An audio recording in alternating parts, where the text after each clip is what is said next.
Are you a nervous system nerd? Do you love the polyvagal theory?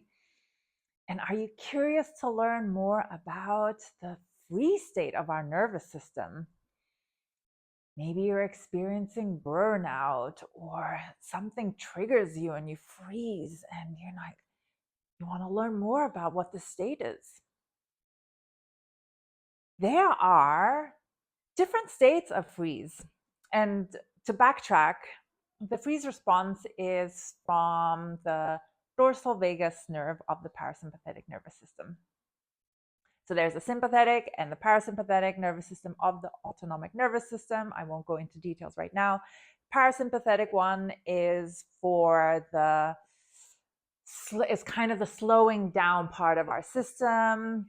When we're safe, it's in rest and digest mode or in social engagement. So that's the ventral vagal, the social engagement, and the dorsal vagus is the rest and digest.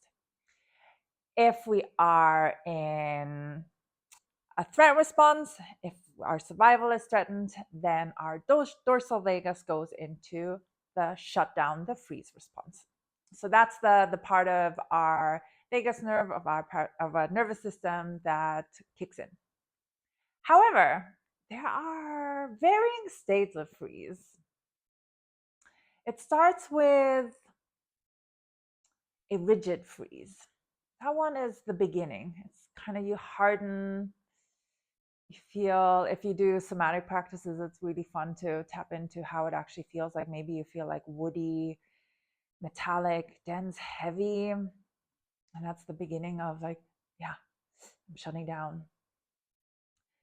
Then further, if your nervous system travels further into the freeze response, the next is kind of like collapse freeze. That's when you start feeling immobile and you can't move, and your heart rate and your breathing start to slow down. Yeah, you kind of can imagine this like collapse. Burnout can be there, can feel like that. Exhaustion hits you. Then the last part is collapse dissociation. That's where we feel more numb, cloudy, fluffy, empty. We're not connected to our body anymore. We're disconnected.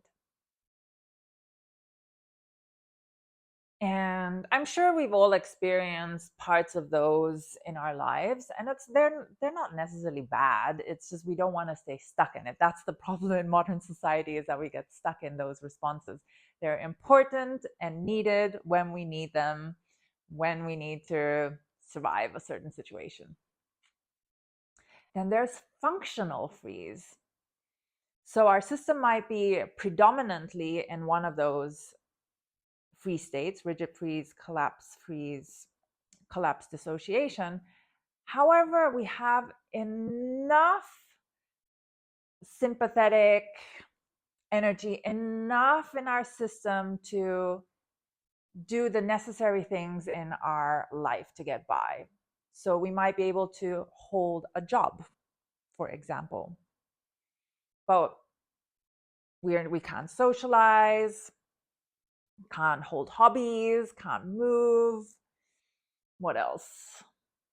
Can't socialize, can't do hobbies.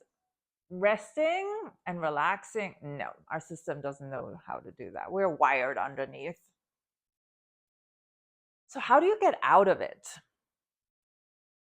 Nervous system regulation is key in this. And how do you do that? Resting lots is important, but oftentimes we mistake what rest is for the nervous system. And we do the thing where we're on the couch and watching TV or scrolling through our phones, laptops, through social media feeds. But that often activates us more than it does calm our nervous system. So rest in a way that the nervous system feels like it can